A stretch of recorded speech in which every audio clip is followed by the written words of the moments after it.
Buenos días, hoy te voy a mostrar cómo cambiar el idioma en Redmi Note 14S.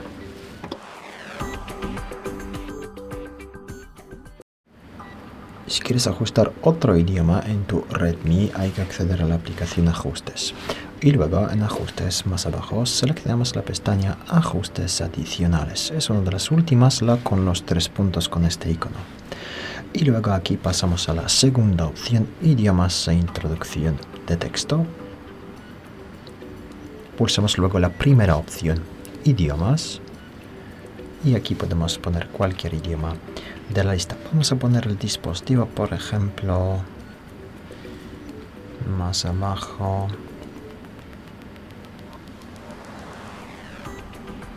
En este idioma, turco creo que. Y bueno, si pulsamos atrás puedes ver que el cambio ya está introducido. Muchas gracias por ver el vídeo. Te comentario abajo, suscribirte al canal. Hasta luego.